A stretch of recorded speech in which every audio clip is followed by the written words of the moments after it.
तो गाइज आपको रासायनिक अभिक्रिया समझ में आ गया होगा कि रासायनिक अभिक्रिया क्या होता है। अब हम लोग यहाँ पे जो कि इस रासायनिक अभिक्रिया में, ठीक है, जो कि एग्जाम में भी पूछा जाता है, काफ़ी ज़्यादा इंपॉर्टेंट है। ठीक है, जो यहाँ जो रासायनिक अभिक्रिया हम लोग पढ़े हैं, ठीक है, इसमें क्या हुआ था कि कोई पदार्थ अकेले हो या किसी अन्य पदार्थ से क्रिया किया और भिन्न गुण वाला एक या अधिक नए पदार्थ का निर्माण करता है। ठीक है, तो हम लोग उसे क्या बोलते हैं, रासायनिक अभिक्रिया।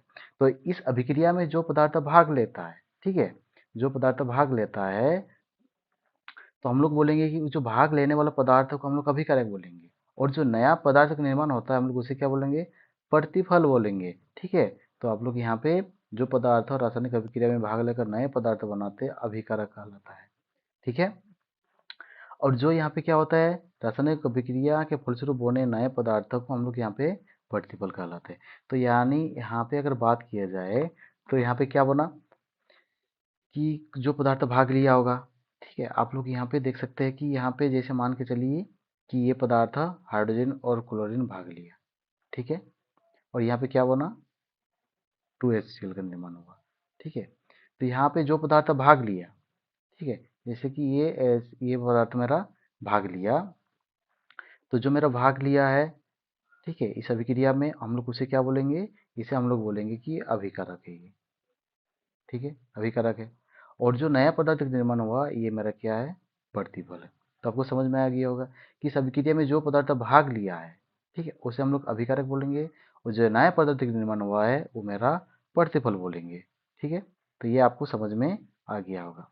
चलिए आगे चलते हैं। जैसे कि इसमें बात करते हैं कि कैल्शियम कार्बोनेट में, तो कैल्शियम कार्बोनेट में क्या हो जाएगा, तो इसमें आपको अगर देखा जाए तो ये जो मेरा है, ये मेरा ये मेरा क्या है, ये मेरा यहाँ पे जो पदार्थ भाग लिया है वो मेरा अभिकारक हो गया। ठीक है, तो ये मेरा क्या हो जाएगा, अभिकारक। ठीक है, ये मेरा अभिकारक हो गया। और जो मेरा यहाँ पे बना प्रतिफल, ठीक है, तो प्रतिफल मेरा यहाँ कौन सा बना, तो ये प्रतिफल बन गया, प्रतिफल, ये मेरा प्रतिफल बन गया। ठीक है, तो आपको समझ में आ गया कि इसमें जो पदार्थ भाग लिया है वो मेरा अभिकारक हो गया, और जो मेरा यहाँ पे नए पदार्थ का निर्माण हुआ है वो मेरा प्रतिफल बन गया। ठीक है, तो आपको यहाँ पे समझ में आ गया कि अभिकारक और प्रतिफल क्या होता है। ठीक है, तो रासायनिक अभिक्रिया में जो भाग लेने वाले पदार्थ होता है उसे हम लोग अभिकारक, और अभिक्रिया के फलस्वरूप जो नया पदार्थ का निर्माण होता है वो मेरा प्रतिफल है। इतना तो आपको समझ में आ गया होगा। ठीक है, चलिए आगे हम लोग पढ़ते हैं कि ये जो रासायनिक अभिक्रिया होती है तो इसमें क्या होती है, इसकी कुछ विशेषताएं होती है। जैसे रासायनिक अभिक्रिया होती है तो रासायनिक अभिक्रिया के फलस्वरूप कुछ ना कुछ यहाँ पे चीज़ों में परिवर्तित होती है। ठीक है, तो हम लोग उसके बारे में पढ़ते हैं। तो जैसे कि रासायनिक अभिक्रिया होगी तो यहाँ पे क्या होगा कि यहाँ पे जैसे कि कुछ रासायनिक अभिक्रिया में गैसों की उत्पत्ति होती है। ठीक है, जैसे कि एग्जाम्पल लेते हैं कि अगर हम लोग दानेदार जिंक को, ठीक है, यानी जिंक और जस्ता को, ठीक है, अगर हम लोग तनु हाइड्रोक्लोरिक अम्ल या तनु सल्फ्यूरिक अम्लों में डालते हैं तो उसमें से हाइड्रोजन गैस निकलती है। इसी तरह से देखा जाए तो कि अगर एक परखनली में अगर थोड़ा सोडियम कार्बोनेट लेकर उसमें दोनों हाइड्रोक्लोरिक अम्ल डालते हैं तो उसमें से कार्बन डाइऑक्साइड गैस निकलती है। ठीक है, तो आप लोग यहाँ पे देखें कि यहाँ पे क्या हुआ कि जैसे कि हम लोग यहाँ पे जिंक को हाइड्रोक्लोरिक अम्लों में मिलाए तो उसमें से जिंक क्लोराइड बना, साथ में हाइड्रोजन गैस निकला, तो इसमें गैस की उत्पत्ति हुई इसमें। इसी तरह से जैसे सोडियम कार्बोनेट को हाइड्रोजन हाइड्रोक्लोरिक अम्ल के साथ अभिक्रिया कराए तो इसमें मेरा क्या का निर्माण हुआ, कार्बन डाइऑक्साइड गैस का निर्माण हुआ। ठीक है, तो यहाँ पे आप लोग देख सकते हैं कि यहाँ पे जो तीर चिन्ह ऊपर की ओर दिखाया गया है, मेरा जो तीर चिन्ह ऊपर की ओर जो तीर चिन्ह ऐसा होता है, ये मेरा क्या बताता है, गैस बताता है। ठीक है, अगर ऊपर तीर चिन्ह है तो मेरा ये क्या बताएगा, गैस बताएगा। चलिए ठीक है, तो ये हो गया मेरा क्या हुआ, गैस की उत्पत्ति। ये दूसरा क्या है, इसकी विशेषता है, क्या क्या होता है, जब रासायनिक अभिक्रिया होती है तो कुछ रासायनिक अभिक्रिया में अवक्षेपण का निर्माण होता है। ठीक है, अवक्षेपण का निर्माण होना। ठीक है, तो जैसे कि यहाँ पे आप लोग देखते हैं कि अवक्षेपण का निर्माण कैसे होता है। तो यहाँ पे जैसे कि अवक्षेप एक ठोस पदार्थ होता है, और इसके बारे में हम लोग आगे पढ़ेंगे डेफिनेशन। अवक्षेप एक क्या होता है, ठोस पदार्थ होता है जो रासायनिक अभिक्रिया के फलस्वरूप विलयन से पृथक हो जाता है। काफी ज्यादा इंपॉर्टेंट है, जो एग्जाम में पूछा भी जाता है। अवक्षेप क्या होता है कि एक ठोस पदार्थ होता है जो रासायनिक अभिक्रिया के फलस्वरूप क्या होगा, विलयन से पृथक हो जाए, अलग हो जाएगा। और जनरली क्या होता है कि इस अवक्षेप को हम लोग क्या करते हैं, हम लोग यहाँ पे नीचे एरो की ओर दिखाते हैं, ये मेरा अवक्षेप। ठीक है, अगर नीचे तीर चिन्ह है इसका मतलब ये मेरा क्या है, ये मेरा अवक्षेपण है, ठीक है, यानी अवक्षेपण एक ठोस पदार्थ होता है, ठीक है। तो इसका एग्जाम्पल देखते हैं, ठीक है। एग्जाम्पल आप लोग देखते हैं कि यहाँ पे जैसे सोडियम क्लोराइड है और सिल्वर नाइट्राइड है, ठीक है, ये आप लोग देख रहे हैं, ठीक है। तो इसमें अगर हम लोग बात करते हैं कि सोडियम क्लोराइड और सिल्वर नाइट्राइड है, इसको अगर हम लोग अभिक्रिया कराते हैं तो यहाँ पे सिल्वर क्लोराइड और सोडियम नाइट्रेट बनते हैं। तो यहाँ पे मेरा देखियो कि ये जो मेरा है, ये मेरा क्या बना है, ये मेरा अवक्षेपण बना है, जो कि तीर चिन्ह नीचे को दिखाया गया है, ठीक है। तो ये मेरा बना क्या, अवक्षेपण। तो मैं आपको बताया कि अपक्षमन मतलब क्या होता है कि वो एक ठोस पदार्थ होगा जो विलयन से पृथक हो जाएगा। इसी तरह से दूसरा एग्जांपल देख सकते हैं कि जैसे बेरियम क्लोराइड है, उसको जब सल्फ्यूरिक अम्ल के साथ अभिक्रिया कराए तो यहाँ बेरियम सल्फेट बना, ठीक है, और हाइड्रोक्लोरिक अम्ल बना। तो यहाँ पे जो बेरियम सल्फेट है, यहाँ पर मैं वो बता दी, ये मेरा क्या हो गया, बेरियम सल्फेट, ये मेरा हो जाएगा अपक्षेपण हो जाएगा, ठीक है। ये बेरियम सल्फेट जो मेरा यहाँ पे चिन्ह नीचे की ओर होना चाहिए, ठीक है। तो ये मेरा अपक्षेपण है। चलिए, ठीक है, आगे देखते हैं। तो ये आपको समझ में आ गया। दूसरी तीसरी तीसरी विशेषता क्या होगी कि इसमें क्या होगा कि कुछ रासायनिक अभिक्रिया में रंग में भी परिवर्तन होगा, ठीक है। कुछ रासायनिक अभिक्रिया में क्या होगा, रंग में भी परिवर्तन होगा। और देखिए यहाँ पे क्या होगा, कुछ रासायनिक अभिक्रिया जैसे एग्जाम्पल, जैसे पोटेशियम परमैंगनेट के बैंगनी रंग के विलयन में थोड़ा थोड़ा करके नींबू का रस निचोड़ते हैं तो विलयन का रंग क्या हो जाए, धीरे धीरे बैंगनी रंग धीरे धीरे गायब होने लगता है। यानी पोटेशियम परमैंगनेट का जो रंग होता है बैंगनी होता है, काफ़ी ज़्यादा इंपॉर्टेंट गाइड भी आई, ठीक है। याद रखना ये वाला चीज़, ठीक है, कि पोटेशियम परमैंगनेट का जो रंग होता है विलियन, उसका रंग क्या होता है, बैंगनी रंग होता है, ठीक है। उसका रंग क्या होता है, बैंगनी रंग होता है। उस बैंगनी रंग में अगर हम लोग थोड़ा थोड़ा करके नींबू का रस डालते हैं तो उसमें बैंगनी रंग गायब हो जाता है। इसी तरह से दूसरा एग्जाम्पल देखो कि पोटेशियम डाइकार्बोनेट, ठीक है, पोटेशियम यहाँ पे डाइकार्बोनेट के अम्लीय कारक नारंगी होता है।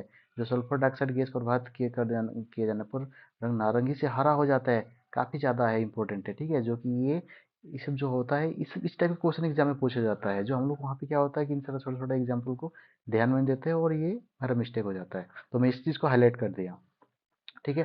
जैसे पोटेशियम परमैंगनेट का जो रंग होता है बैंगनी रंग होता है, ठीक है, उसमें अगर नींबू रंग डालेंगे तो गायब हो जाता है। तो इसमें क्या हुआ, ये रासायनिक अभिक्रिया में इसमें रंग में परिवर्तन हुआ।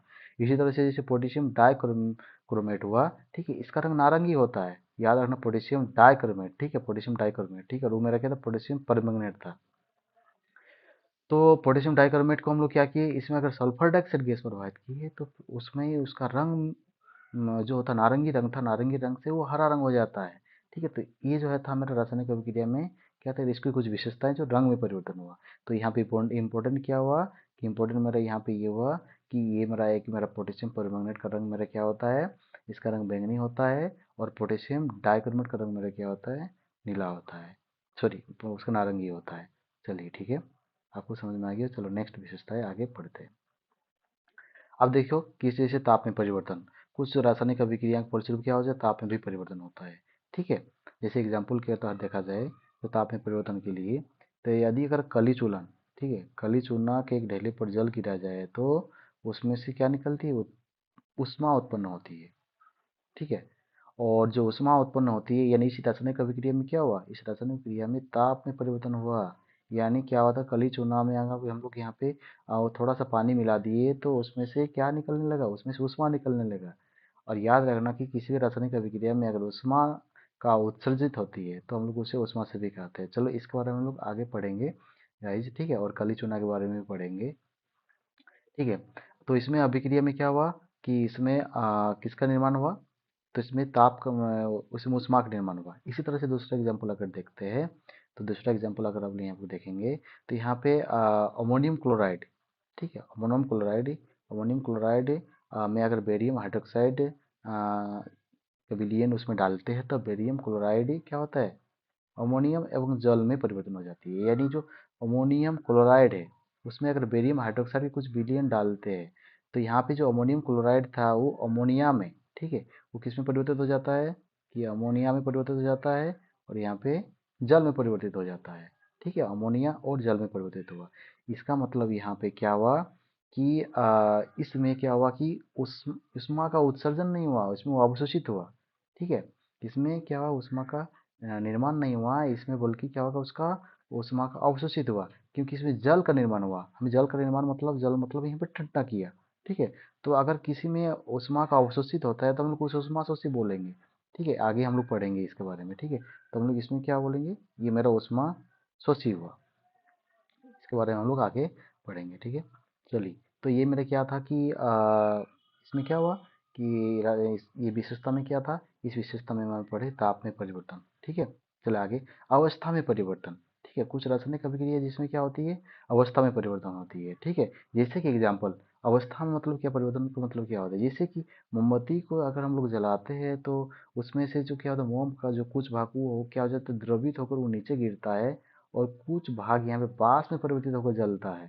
ठीक है, तो इसमें क्या हुआ, मोमबत्ती जलने पर यहाँ पे ठोस मोम जो था वो द्रवों और गैस में परिवर्तन हुआ। तो यहाँ पे क्या हुआ कि कुछ यहाँ पे अवस्था में परिवर्तन हुआ। ठीक है, अवस्था में परिवर्तन हुआ है। अवस्था में परिवर्तन का मतलब क्या हुआ कि इसमें मेरा मोमबत्ती को जैसे ही जलाया तो यहाँ पे कुछ गैस बनकर जला और कुछ यहाँ पे द्रव बनकर नीचे गिर जाती है। ठीक है, तो मोमबत्ती का मोम जलकर कार्बन डाइऑक्साइड गैस देती है, और यहाँ पे जल द्रवों में परिवर्तित हो जाती है। ठीक है, ये मेरा क्या था कि अवस्था में परिवर्तन। तो आपको समझ में आ गया हो कि अवस्था में परिवर्तन मतलब होता है कि कोई ठोस अवस्था में परिवर्तन हो सकता है, फिर गैसों में परिवर्तन हो सकता है। इसका एग्जाम्पल हम लोग यहाँ पे एग्जाम्पल के तहत इसको हम लोग समझ लिए कि अवस्था हो। और कुछ जो होती है कि गंध में परिवर्तन होते हैं, रासायनिक अभिक्रिया के फलस्वरूप क्या होती है, गंध में भी परिवर्तन होती है। ठीक है, स्मेल में, जैसे कि कुछ रासायनिक अभिक्रिया होती है जिनको हम लोग क्या होते हैं, जिसमें गंध उत्पन्न होती है। जैसे एग्जाम्पल लेते हैं, जैसे कि आपको बात करते हैं एथेनॉल। ठीक है, एथेनॉल हो गया, और एथेनॉल को अगर एथोनिक, ठीक है, जिसको हम लोग एसिटिक एसिड बोलते हैं। ठीक है, CH3COOH, एथोनिक अम्ल। ठीक है, इस अगर एथोनिक अम्ल अगर हम लोग उसमें मिलाते हैं, ठीक है, इस पर अगर सल्फ्यूरिक अम्ल मिलाते हैं, तो और इसको उपस्थिति में अगर हम लोग गर्म करते हैं, ठीक है, अगर हम लोग उसे गर्म करते हैं तो क्या हो जाएगा, यहाँ पे एथिल एसीटेट नामक एस्टर बनने का कारण एक से क्या होता है, मीठी गंध उत्पन्न होती है। ठीक है, तो यहाँ पे क्या होगा कि जैसे ही हम लोग को एथेनॉल था, एथेनॉल को अगर हम लोग एथोनिक अम्ल, ठीक है, एथोनिक अम्लों में अगर हम लोग यहाँ पे और इसमें अगर हम लोग 2-3 बूंद की अगर सल्फ्यूरिक एसिड मिलाते हैं और इसे गर्म करते हैं, तो यहाँ पे क्या किसमें परिवर्तित हो जाती है कि एथिल एथोनेट में परिवर्तित हो जाती है। ठीक है, एथिल एथोनेट में आप लोग यहाँ पे इसको देख सकते हैं। एग्जाम्पल जो इसका है, ये मेरा क्या है कि एथेनॉल था। ठीक है, इस एथेनॉल को हम लोग क्या किए, एथेनॉइक अम्ल के साथ अभिक्रिया किए, और उसमें हम लोग को 2-3 बूंद की सल्फ्यूरिक अम्ल डाले और इसको हीट कर दिए, जैसे गर्म किए, तो ये जो मेरा परिवर्तित हुआ एथिल एथोनाइट में परिवर्तित हुआ और साथ में जल बना। और ये जो एथिल एथोनाइट हुआ है मेरा, ये एथिल एथोनाइट क्या है मेरा, ये एस्टर श्रेणी का होती है, और एस्टर श्रेणी जो होती है ये मेरा ईथर का आता है। ठीक है, और इससे मेरा क्या होती है, एस्टर श्रेणी में इसमें इसमें से गंध निकलती है, जो कि ये जो गंध होती है ये मेरा मीठी गंध होती है। ठीक है, चलिए, आपको यहाँ तक समझ में आ गया होगा। चलिए हम लोग आगे पढ़ते हैं। यहाँ तक आपको समझ में आ गया होगा। अब हम लोग पढ़ते हैं कि ये था मेरा रासायनिक अभिक्रिया। अब रासायनिक अभिक्रिया में कुछ आप सभी का कुछ डाउट नहीं होगा। ठीक है, अब पढ़ते हैं रासायनिक समीकरण। ठीक है, ये रासायनिक समीकरण, रासायनिक समीकरण मेरा क्या होता है, ठीक है, जिसको हम लोग केमिकल इक्वेशन बोलते हैं। तो बहुत ही सिंपल सा है, इसका डेफिनेशन क्या होता है कि जो रासायनिक अभिक्रिया होती है, ठीक है, उस रासायनिक अभिक्रिया में जो भाग लेने वाले पदार्थ होती है, उसे हम लोग सिंपल से संकेत और सूत्र के रूप में, ठीक है, दिखाते हैं। बहुत ही सिंपल सा है। रासायनिक अभिक्रिया में जो पदार्थ भाग लेती है, उस पदार्थों को हम लोग संकेतों से और सूत्र की सहायता से हम लोग, ठीक है, सूत्र की सहायता से हम लोग उसे संक्षिप्त निरूपण कर देते हैं, जो कि हमारा रासायनिक समीकरण कहलाते हैं। बहुत ही सिंपल से एग्जाम्पल, जैसे कि एग्जाम्पल के तहत इसको समझते हैं। ठीक है, रासायनिक अभिक्रिया में जैसे एग्जाम्पल इसको हम लोग समझते हैं कि ये मेरा क्या है, उदाहरण जैसे कि हाइड्रोजन और क्लोरीन के मिश्रण को अगर सूर्य के प्रकाश की उपस्थिति में रखने पर क्या होता है, हाइड्रोजन क्लोराइड बनता है। देखो यहाँ पे हम लोग इस रासायनिक अभिक्रिया में क्या हुआ कि हाइड्रोजन एक पदार्थ है और क्लोरीन एक पदार्थ है, इनके मिश्रण को अगर सूर्य के प्रकाश में रख देते हैं तो मेरा क्या बना, हाइड्रोजन क्लोराइड बना। क्या बना, हाइड्रोजन क्लोराइड। अब ये जो हाइड्रोजन है, ठीक है, इस हाइड्रोजन को और क्लोरीन को, इनको हम लोग संकेत और सूत्र की सहायता से दिखाए हैं। जैसे हाइड्रोजन के लिए होता है H2 और क्लोरीन के लिए Cl2। इससे मेरा क्या बना, हाइड्रोजन क्लोराइड 2HCl। तो हम लोग यहाँ पे जो पदार्थ हाइड्रोजन और क्लोरीन भाग लिया, इन पदार्थों को संकेत और सूत्रों की सहायता से दिखा दिए हैं। तो हम लोग बोलेंगे कि ये जो संक्षिप्त निरूपण हुआ, इस संक्षिप्त निरूपण को हम लोग क्या बोलेंगे, ये जो संक्षिप्त निरूपण हुआ, इस संक्षिप्त निरूपण को ही रासायनिक समीकरण कहेंगे। ठीक है, तो चलिए आपको क्लियर हो गया होगा रासायनिक समीकरण। अब रासायनिक समीकरण लिखने के कुछ नियम है जो कि हमें थोड़ा ऐसे भी जानकारी होना चाहिए। ठीक है, एग्जाम में ये भी पूछ सकता है। तो रासायनिक समीकरण लिखने का नियम क्या हो सकती है, तो चलिए इसको हम लोग बहुत आसानी से समझते हैं। ठीक है, तो रासायनिक समीकरण जब भी हम लोग लिखेंगे, ठीक है, तो इसमें क्या होता है, एक अभिकारक होता है, एक मेरा क्या हो सकता है, एक मेरा प्रतिफल होता है। ठीक है, तो हमें पता है कि हमेशा याद रखना है कि अभिकारक जो होती है वो क्या होती है, वो हमेशा क्या होता है, अभिकारकों के जो संकेत या सूत्र होता है, अनुसूत्र होता है, ठीक है, उन समीकरण के बाईं ओर लिखा जाएगा, हमेशा याद रखना। जैसे एग्जाम्पल समझाते हैं, ठीक है, जैसे कि यहाँ पे मेरा एग्जाम्पल लेते हैं। ठीक है, इसमें मैं समझाता हूँ अच्छी तरह से। ठीक है, तो ये मेरा क्या था कि ये मेरा एग्जाम्पल है। ठीक है, रासायनिक अभिक्रिया की। इस रासायनिक अभिक्रिया में हाइड्रोजन और क्लोरीन, ठीक है, और मिलकर हाइड्रोजन क्लोराइड क्या बन गया, यहाँ पे मेरा एक हाइड्रोजन क्लोराइड यहाँ पे अम्ल बन गया।